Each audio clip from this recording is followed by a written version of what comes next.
Imagine waking up every day with a lighter mind, free from that flood of negative thoughts that drain your energy and steal your peace. Imagine facing any situation without your own mind sabotaging you, without being trapped in a cycle of doubts, fears, and insecurities. Sounds impossible, right? But it's not. Most people believe that negative thoughts are inevitable, that they're part of who they are, and that there's nothing they can do to change them. But here's the truth. It's not what happens to you that sinks you, it's how you interpret it. If you learn to adjust that interpretation, you can free yourself from the weight you carry inside. Today, we're going to talk about how to eliminate negative thoughts through Stoicism, a philosophy that has proven to be one of the most powerful tools for mastering the mind. No, this doesn't mean ignoring what's bad or pretending everything's fine. It's about training your mind to see reality as it is, without the filter of fear and constant worry. If you feel like your mind has been your worst enemy and you want to regain control over what you think and how you feel, stick with me until the end, because after understanding this, you'll never look at thoughts the same way again. But before we start, I want you to do something. Write in the comments, "Today, I take one more step toward my best self." Do it with intention, because when you write it down, your subconscious absorbs the message and programs itself to align your actions today with that continuous improvement. This small step is more important than it seems and can help you move toward the person you want to become. Ready? Let's begin. 1. Accept thoughts instead of fighting them. Accepting thoughts instead of fighting them is one of the most powerful principles of Stoicism. It's not about ignoring or suppressing them, but observing them with serenity, without identifying with them or letting them sweep you away. The human mind is a constant stream of ideas, some disturbing, others comforting, but all fleeting. Pretending we'll only have positive thoughts, or that we can completely eliminate the negative ones, is a losing battle. The key isn't to eradicate them, but to learn to live with them without letting them take over. The Stoics taught that our perception of events shapes our emotional response. Epictetus said, "It's not what happens that affects us, but how we interpret it." If a negative thought arises and we resist it forcefully, we only give it more power. It's like trying to calm a lake's water by hitting it with your hands. You just create more turbulence. On the other hand, if we accept it and let it be, without feeding it with fear or rejection, it eventually loses its impact and drifts away like a cloud in the sky. Modern psychology has reached similar conclusions. Acceptance and commitment therapy, ACT, is based on the idea that trying to control negative thoughts only makes them more persistent. Studies show that accepting their presence without fighting them reduces anxiety and depression. It's an approach that invites observation without judgment, acceptance over resistance. When we stop battling our minds, they find their own balance. In practice, this means that when a negative thought pops up, instead of panicking or trying to push it away, we should simply acknowledge it. "There's that thought," we might say to ourselves, without labeling it as good or bad, without trying to change it. This doesn't mean giving in or surrendering to it. It's just accepting it as a visitor that comes and goes. The thought itself isn't what matters. It's what we do with it. For example, if the idea "I'm not good enough to achieve something" comes up, the Stoic approach is to see it as just a thought, not an absolute truth. We can notice it without getting caught up in it. Instead of arguing internally or trying to convince ourselves otherwise, we can say, "It's interesting that my mind came up with that," and move on with our actions, not letting that idea define our reality. Negative thoughts lose their power when we stop identifying with them. Epictetus said, "You have power over your mind, not external events. Realize this, and you'll find strength." We can't stop certain thoughts from arising, but we can choose how to respond to them. Acceptance lets us stay calm and move forward without getting stuck in a pointless struggle against our own minds. Over time, as we practice this mindset, we notice that thoughts that once felt overwhelming lose their intensity. We learn to see them from a distance without getting emotionally entangled. Just as a river flows without resistance, our minds learn to let go of what once troubled us. We become calmer, more resilient, freer. 2. Use breathing and posture to change your emotional state. The way you use your body shapes how you feel. It's not just your mind that influences your emotions. Your body has a huge impact on how you experience the world. The Stoics knew this. They paid attention to posture, breathing, and how we approach each situation. First with the body, then with the mind. If you slouch, breathe shallowly and irregularly, or avoid eye contact, your mind will interpret it as a sign of danger, as if there's something to fear. But if you stand tall, breathe calmly and deeply, and adopt a firm, open posture, your mind gets a different message, that you're in control, that you're ready to act. Marcus Aurelius spoke of standing firm in the face of adversity, not just in thought, but in how we carry ourselves physically. Because emotions don't exist apart from physiology. You can test this right now. If you sit hunched over, slump your shoulders, and breathe quickly and shallowly, you'll notice it's easier to feel anxious. But if you lift your head, relax your shoulders, and breathe deeply and steadily, you'll feel an immediate shift. It's not magic, it's biology. Science backs up what the Stoics intuited. Studies on breathing show that how we inhale and exhale directly affects the nervous system. Shallow, rapid breathing triggers the fight or flight response, raising cortisol levels, the stress hormone. Deep breathing with an emphasis on exhaling activates the parasympathetic nervous system, signaling to your body that you're safe, that there's no threat, that you can think clearly. Posture matters too. Research shows that adopting expansive postures, like the superhero pose, with hands on hips and a straight back, increases testosterone and lowers cortisol. This translates to more confidence and less fear. In other words, simply changing how you use your body can alter your brain chemistry, and with it, your emotional state. If you catch yourself stuck in negative thoughts during a moment of anxiety or insecurity, don't just try to fight them with more thoughts. Instead, change your body. Take deep breaths, keep your back straight, plant your feet firmly on the ground, and look ahead with confidence. You'll notice your mind responds to this physical shift right away. You don't need words to convince yourself you're in control. Your body will already be telling your brain that. The Stoics believed in self-mastery, and a key part of that is how we manage our physical presence. It's not just about what we think, but how we position ourselves in the world. Epictetus said we shouldn't shrink from adversity, but face it with resolve. Because if your body is ready, your mind will follow. This isn't a one-and-done thing. It's a discipline, like everything in Stoicism. It needs to be practiced daily, in every moment of stress or doubt. You have the chance to use your physiology to your advantage. You don't need to rely on motivation or wait for your mind to decide to feel better. Just adjust your posture, breathe deeply, stay calm, and let your body teach your mind how to feel.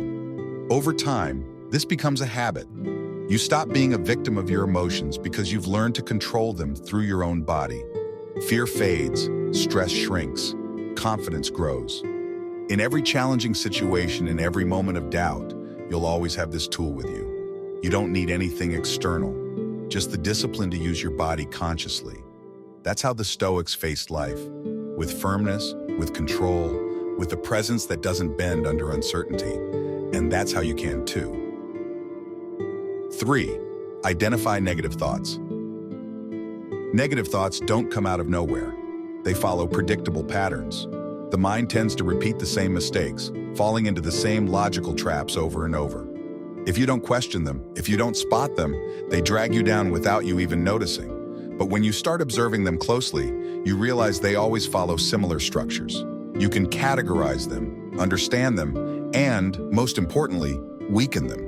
Marcus Aurelius wrote in his Meditations that many of our worries stem from flawed perceptions. What distresses us isn't what happens, but how we interpret it. The mind spins stories, exaggerates problems, sees threats where there are none. Sometimes it generalizes, "I always fail," or "I never get anything right." Other times it falls into black and white thinking. If I'm not the best, then I'm a total failure. These distortions don't reflect reality, but if you accept them without questioning, they become your truth. Modern psychology has confirmed what the Stoics knew. Cognitive therapy identifies distorted thought patterns that fuel anxiety and depression, overgeneralization, catastrophizing, all-or-nothing thinking, negative filtering, the same errors Marcus Aurelius and Epictetus pointed out in their writings. When we fall into these traps, our mind tricks us into believing the problem is bigger than it is. But if we can identify and label them, they lose their grip on us. Think of a negative thought that keeps popping up in your life. Maybe when you fail at something, your mind says, "I'm useless." What kind of error is that? It's overgeneralization, because one failure doesn't define your worth as a person. Or maybe you think, if I don't do this perfectly, it's worthless. That's all or nothing thinking, a distortion that blinds you to the shades of reality. When you classify a negative thought, you separate it from yourself. It stops being an absolute truth and becomes just a logical mistake. Instead of sinking into it, you can observe it with detachment. Oh, there's that overgeneralization again, you might say to yourself. By seeing it for what it is, it loses its strength. You don't need to argue with the thought or try to erase it. Just recognize it and tag it. Epictetus taught, it's not things that disturb us, but our opinions about them. If you learn to question those opinions, to spot when your mind is slipping into a repetitive pattern, you start taking back control. It doesn't mean you'll never have negative thoughts again. It means they won't hit you the same way. It's an exercise you can practice daily. When a negative thought arises, don't accept it right away. Ask yourself, what category does this fit into? Is it an exaggeration, an absolute question mark, a rushed conclusion? The more you practice this labeling, the faster you'll catch these errors, and the less they'll affect your emotions. Over time, you'll notice a shift. Thoughts that used to trap you in worry now pass by without fazing you. You learn to see them for what they are, mental constructs, not absolute truths.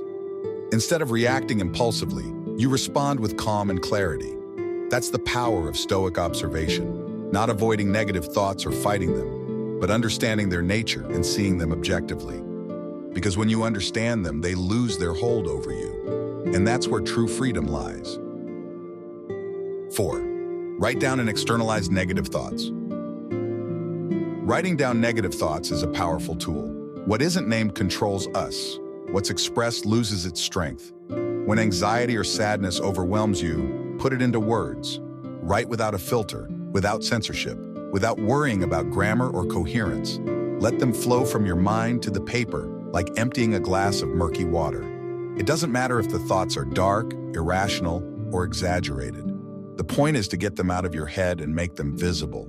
When you write them down, you'll see them for what they really are. Thoughts, not absolute truths. The mind is a chaotic storyteller, often repeating tales of fear, failure, and hopelessness. But when you write, you become the observer of those stories, not their victim.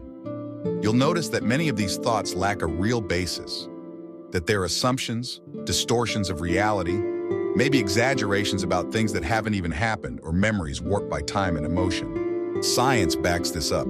Studies show that expressive writing reduces stress, improves mental health, and even boosts the immune system. Writing about what torments you lets you process those feelings in a structured way. It's a way to give shape to inner chaos. What was once a whirlwind of scattered thoughts is now confined to a piece of paper, with boundaries, a beginning, and an end. And when something has a form, it's easier to deal with. Try it now. Grab a piece of paper and write down the thoughts that torment you most. Don't judge them, just let them spill out, like you're clearing out a cluttered drawer. Don't try to pretty them up or make them logical, just get them out. Then when you're done, look at what you wrote and give those thoughts a name. Not just any name. Pick one that makes you smile a little, that lightens the weight of what you feel. If your anxiety says you're a failure, call that thought the relentless movie critic. If your mind insists no one loves you, name it the horror movie that never happened. Naming your thoughts strips away their mystery and power. This simple act of externalizing changes your relationship with your mind. You're no longer a hostage to your thoughts or taking them as absolute truths. Now they're just words on a page, stories you can read and question, and when you realize you're not your thoughts, but the one observing them, you gain power over them. That's the first step to mental freedom. In Stoic practice, writing plays a vital role. Marcus Aurelius, the philosopher emperor, wrote in his journal every night, not to share with others, but to organize his mind. His meditations were a dialogue with himself, a way to clarify his thoughts and stay serene amid chaos. Writing was his tool to distance himself from emotions and see them more clearly. Do the same. Don't wait until anxiety hits to write. Make it a daily habit, like mental hygiene. Write your worries, your fears, your recurring thoughts. Then as you read them, ask, Is this really true? Do I have evidence for this? If a friend said this to me, would I agree? Stoicism teaches that the mind can be our greatest ally or our worst enemy. Writing is a way to train it, to teach it that not everything we think is true. If you make this a habit, you'll notice a profound shift. Negative thoughts will keep coming because that's human nature, but they won't affect you the same way. You'll learn to see them, recognize them, and let them pass without dragging you along. You'll learn that you're not your thoughts. Your mind can say a lot of things, but you have the power to decide what to believe and what to discard. Anxiety and depression feed on mental chaos. Writing brings order to that chaos. It's an act of power, a reminder that you have more control over your mind than you think. So don't hesitate. Write, express, name your thoughts. Little by little, you'll see them lose their grip on you. 5. Read your thoughts and thank them. When you read your negative thoughts out loud, something curious happens. What once felt like an invisible monster now has shape, sound, words. And in that moment, instead of rejecting or fighting it, you do something unexpected. You thank it. Thank you, mind, for bringing me this worry. Thank you for reminding me of this fear. Not because you agree with it, but because you recognize its intent. By its very nature, your mind tries to protect you, even if it sometimes does so in a messy, chaotic, exaggerated way. Thanking your mind for its thoughts is an act of control. Instead of panicking or spiraling into negativity, you take the lead. You're not a slave to your mind, you're its observer. And when you say thank you, you strip those thoughts of the power they held over you. You're not reacting with fear or rejection, but with acceptance. Thank you for trying to help, but I decide what to do with this. This isn't naive optimism. It's a strategy backed by science. Acceptance and commitment therapy, ACT, teaches that fighting thoughts only makes them stronger. The more you try to block or ignore a negative thought, the more persistent it gets. But when you accept it and thank it, you disarm it. It stops being a threat and becomes just an idea, a set of words with no real power over you unless you give it. Try it now. Read one of the negative thoughts you wrote out loud. Hear yourself say it, then take a deep breath and say, "Thank you for bringing this to me." Notice what happens. At first, you might feel resistance. Your instinct is to erase those thoughts. But if you repeat this a few times, you'll sense a shift. Instead of feeling trapped in negativity, you'll start seeing those thoughts for what they are, fragments of your mind, not absolute truths. Picture your mind as a poorly trained assistant. It wants to warn you about every possible danger, even the unreal ones. It wants to remind you of past mistakes, future fears, unsolvable worries. Its intent isn't bad, but its execution is clumsy. If you yell at this assistant or dismiss it every time it brings a thought, it'll keep nagging. But if you thank it, you teach it that it doesn't need to repeat itself endlessly, that you've got the message, but you're the one who decides what to do next. The Stoics understood this dynamic well. Epictetus said, "It's not things that disturb us, but our opinions about them." Negative thoughts don't hurt us by existing. What hurts is how we react to them. When we see them as threats, they control us. But when we view them as mere messages from the mind, we can choose to ignore them or respond calmly. This gratitude exercise also builds equanimity. Instead of seeing negative thoughts as enemies, you see them as messengers. Instead of fighting them, you welcome them and move on. With practice, you'll notice these thoughts don't hit you like they used to. They'll still come, because that's how the mind works. But their impact shrinks. They don't paralyze you anymore. They don't consume you. So next time your mind brings a negative thought, pause, read it aloud, listen without judgment, and simply say, "Thank you for reminding me of this." Then carry on with your day, because you're not your thoughts. You're the one watching them, the one deciding what to do with them. And in that realization, you find true freedom. 6. Neuroplasticity lets you rewire your brain. Your brain isn't set in stone. You're not a slave to your thoughts or emotions. Neuroplasticity changes everything. It means your brain adapts, evolves, learns. No matter how long you've been stuck in patterns of anxiety, anger, or negativity, no matter if you've reacted with fear or despair for years, you can train it. You can change how you think, feel, and respond to the world. Think of your mind as a path through a forest. If you've always walked the same trail, it's well worn. That's the path of impulsive reactions, fear, constant worry. But neuroplasticity lets you carve new paths. If you choose a different route, it'll be tough at first. The way isn't clear or marked. But if you keep walking that new trail day after day, it strengthens. And over time, the old path starts to fade. That's how your brain works. Science proves it. Neuroimaging studies show that positive thinking activates the prefrontal cortex, the part of the brain tied to decision-making and emotional regulation, while reducing activity in the amygdala, linked to fear and emotional reactivity. In other words, training your mind strengthens the areas that help you stay calm and weakens those that spark anxiety and stress. The Stoics knew this before science explained it. Epictetus said, "We don't suffer from events themselves, but from how we interpret them." And that interpretation can be shaped. You're not doomed to react the same way forever. You can rewire your response.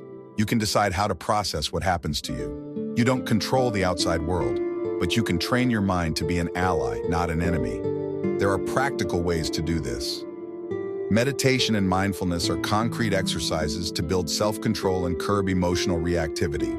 It's not mystical or complicated. It's just training your brain to observe thoughts without getting swept away. When you meditate, you exercise your focus muscle. You learn to notice when your mind tries to pull you into worry. But instead of following, you watch and let it go. Each time you do this, you strengthen neural connections that keep you calm. Another method is mindful language. What you say to yourself builds neural pathways. If you keep repeating, "I can't handle this," or "this is too much for me," you reinforce the path of helplessness. But if you start saying, "I can deal with this," "I've overcome challenges before," or "this will pass too," you're forging a new path in your mind. This isn't self-delusion. This mental training doesn't deny reality. It teaches you to choose a response that empowers you instead of weakening you. The Stoics practiced this mental training daily. In his meditations, Marcus Aurelius wrote reflections to remind himself that everything is temporary, that emotions are fleeting, and that true strength lies in the mind. He didn't expect to feel good automatically. He knew it was a process of discipline and repetition. And that's exactly what neuroplasticity shows us. Repetition creates change. Consistency shapes the brain. If you practice this every day, you'll see real change. It doesn't mean you'll never feel stress or anxiety again. It means you'll have more control over how you react to them. You'll notice you approach situations with more calm, that worries don't dominate you like they used to, that you can face challenges with clearer thinking. Your brain will be better trained to respond with rationality, not panic. So don't let your mind's old story define you. You're not your automatic thoughts or momentary emotions. You have the power to change. You can train your brain to work for you. Neuroplasticity is real, and Stoicism knew it. The mind molds itself through practice. Start today. It won't be instant, but every small effort is building a stronger, calmer, freer brain. 7. Avoid long-term mental idleness. The mind is like water. If it stagnates, it rots. When you don't guide it, when you let it drift, it fills with repetitive thoughts, useless worries, and imaginary fears. It's no coincidence that negative thoughts hit harder when you're doing nothing. It happens because an undirected mind looks for something to latch onto. And often, what it finds is anxiety, insecurity, and doubt.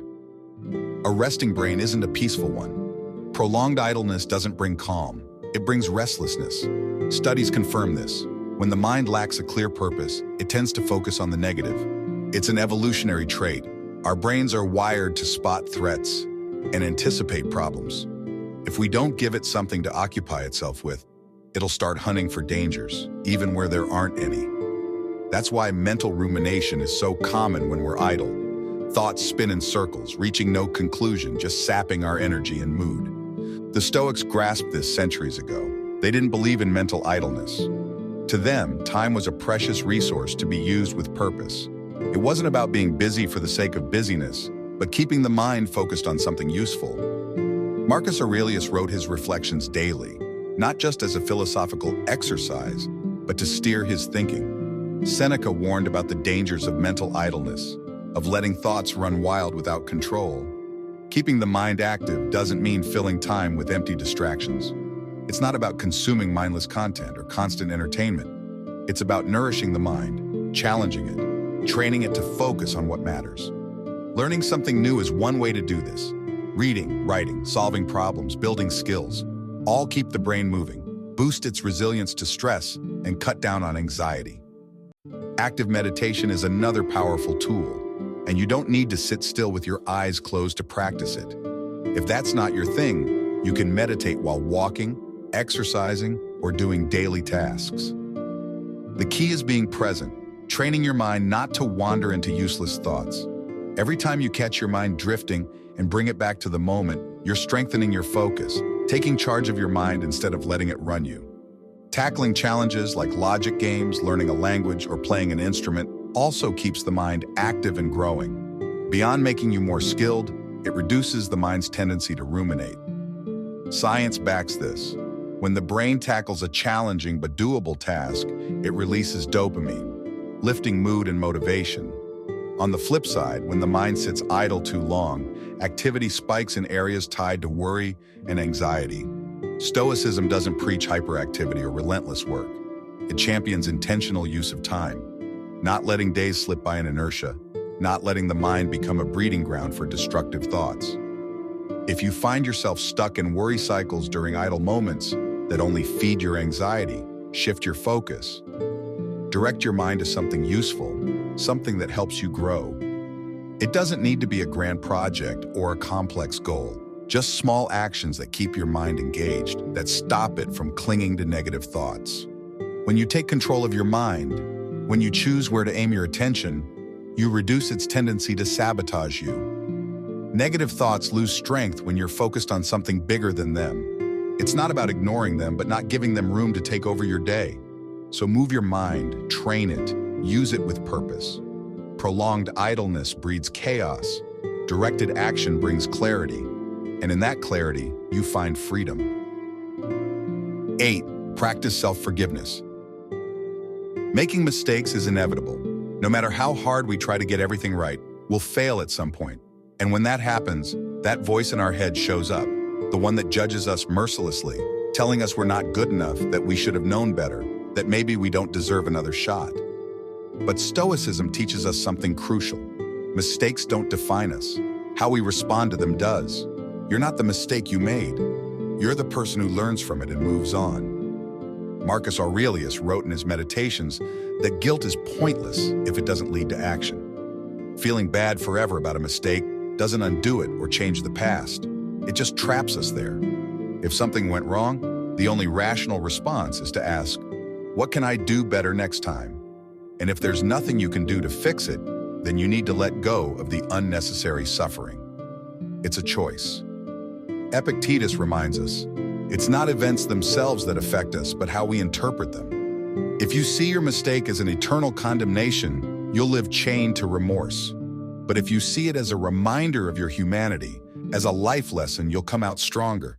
Self-compassion isn't indulgence, it's wisdom. It means treating yourself with the same understanding you'd offer a friend. Science confirms what the Stoics knew. Self-compassion and self-forgiveness are linked to better mental health. Studies show that people who practice forgiveness lower their anxiety, depression, and stress. Not because they ignore their mistakes, but because they process them in a healthier way. Instead of punishing themselves with negative thoughts, they turn mistakes into chances to grow. Your brain is malleable. Every time you criticize yourself, you strengthen the neural circuit of self-loathing. But every time you practice self-compassion, you build the circuit of resilience. Over time, your mind learns to respond differently. It's not an instant change, but you can train it to forgive yourself as easily as you'd forgive someone else. When you mess up, pause. Look at the situation without judgment. Ask yourself, what was I trying to do in that moment? What did I learn from this? Instead of thinking, I'm a failure, think, this was a chance to learn. Write down what happened and what you'll do differently next time. Writing helps process emotions and see mistakes more objectively. Imagine a friend comes to you saying they messed up. What would you say? You'd probably reassure them, say everyone fails, that what matters is learning. Now apply that same advice to yourself. Treat yourself with the same patience and understanding. Constant self-criticism doesn't make you better, it just keeps you stuck in needless suffering. When you practice self-forgiveness, you free yourself from the weight of the past. This doesn't mean ignoring the consequences of your actions, but facing them with maturity. Instead of dwelling on what was, you make room for what can be. It cuts rumination, eases stress, and lets your mind focus on the present. Every day is a chance to do better. You're not your mistake. You're not your negative thoughts. You're the person who can learn, grow, and move forward with more wisdom. So let go of the burden, forgive yourself, and keep going. 9. Create a positive environment to support your mental shift. Your mind is like a garden. What you plant in it grows. If you surround yourself with negativity, complaints, and purposeless distractions, that's what will take over your life. But if you choose to surround yourself with ideas, people, and settings that inspire you, your mind will thrive. Your thoughts will become clearer, stronger, more positive. The Stoics understood this well. Epictetus said we should be careful about the company we keep because external influences shape how we think and act. If you spend time with people who are always complaining, who see the world as hostile and hopeless, that energy will inevitably rub off on you. But if you surround yourself with people who strive to improve, who have perspective and face challenges with calm and reason, your mindset will shift too. Marcus Aurelius warned about the importance of what we let into our minds. He said, "Our souls take on the color of our thoughts." This means everything we take in, the conversations we join, the news we read, the books we pick, the music and entertainment we enjoy, shapes our view of the world for better or worse. Modern science backs up what the Stoics knew. Social psychology shows we're deeply influenced by the people we spend the most time with. If your friends and family have a pessimistic outlook and reinforce negative ideas, your brain will start adopting those patterns. But if you surround yourself with people who have a balanced, constructive view, your mindset will adjust in that direction. Neuroscience studies show that the content we consume affects our brain chemistry. Constant exposure to alarming news, conflict-filled social media, or empty entertainment can spike cortisol, the stress hormone. On the other hand, engaging with enriching content, like mind-expanding books, meaningful conversations, and inspiring art, activates neural circuits tied to creativity, calm, and resilience. If you want to improve your mental state, start by organizing your environment. Look at the people you interact with most. Do they lift you up or drain you? This doesn't mean cutting ties drastically. It's about setting boundaries. Decide how much time and energy you're willing to give to relationships that don't help you grow. At the same time, actively seek out people who reflect the mindset you want to cultivate. The same goes for the information you take in. Ask yourself, does this content leave me with more clarity and motivation, or just mental noise? It's not about dodging reality or living in a bubble of fake optimism. It's about being aware of how what you consume affects your emotions. Make changes. Instead of starting your day with alarming news, read something inspiring. Instead of letting negativity dominate your conversations, steer them toward constructive topics. If you spend time on social media, follow accounts that offer knowledge and perspective, not shallow or divisive content. The environment you build doesn't just affect your mind, it shapes your emotions too. When you cut exposure to anxiety-triggering stimuli and increase contact with things that promote calm and growth, your emotional well-being improves. You'll notice fewer negative thoughts and more mental clarity. If you want to change your life, start by changing what you let into your mind. Surround yourself with people who elevate you, consume content that strengthens you, create a space where peace and personal growth can bloom. Because your environment doesn't just reflect who you are, it shapes who you can become. 10. Understand the origin of negative thoughts. Your mind isn't a perfect mirror of reality, it's a filter. Everything you think, feel, and experience first passes through the lens of your interpretation. When something happens, you don't react to the event itself, but to the story your mind crafts about it. That story might be accurate, or it might be warped by beliefs, fears, and past experiences. That's where negative thoughts come from. They're not a reflection of reality, but of how you perceive it. Epictetus said this centuries ago, "It's not what happens that affects us, but what we tell ourselves about it." The same event can spark totally different responses in different people.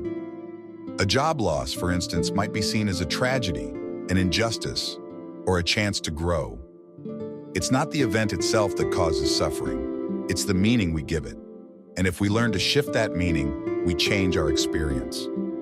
Modern psychology confirms what the Stoics knew. Cognitive behavioral therapy, CBT, one of the most effective tools against anxiety and depression, is built on the idea that our thoughts directly influence our emotions. If you always interpret situations in the worst possible way, your mind gets stuck in a negativity loop. But if you learn to challenge those thoughts and see things more clearly, you can lessen their impact. Negative thoughts often arise because we assume things without questioning them. If something goes wrong, we think everything's ruined. If someone criticizes us, we assume I'm incompetent. If we fail at something, we take it as proof I'll never succeed. But what if you challenge those thoughts? What if you stop and ask, is this really true? Is there another way to see this? Imagine you make a mistake at work. Your mind might instantly say, I'm a failure, they'll definitely fire me. But if you apply Stoic thinking, you pause and analyze, is this really a failure or just a one-off mistake? I've messed up before and learned from it. Have I been fired every time I slipped? When you do this, you see your mind was exaggerating, and the negative thought loses its bite. Changing your perspective doesn't mean ignoring reality or fooling yourself with empty optimism. It means training your mind to see things as they really are, without the distortions of fear and insecurity. The Stoics practiced an exercise called viewing from above. Imagine looking at your life from a distance, like an outside observer. From that vantage point, problems that seem huge shrink. You realize many worries are temporary and that you have more control than you think. When you learn to question your negative thoughts, you'll notice a change. You won't react with instant fear or frustration anymore. Instead, you'll take a breath, look at the situation calmly, and pick a more rational interpretation. And in doing so, you shed unnecessary emotional weight. You can't control everything around you, but you can control the story you tell yourself about it. And when you change that story, you change your experience. So next time a negative thought hits, don't take it as gospel. Observe it, question it, and choose a perspective that helps you move forward, not one that holds you back. Because in the end, the power of your thoughts doesn't lie in the events themselves, but in how you choose to interpret them. 11th, train your attention to master your mind. Your mind is like an unleashed dog. If you never train it, it'll chase every stimulus, react to every noise, get carried away by uncontrollable impulses.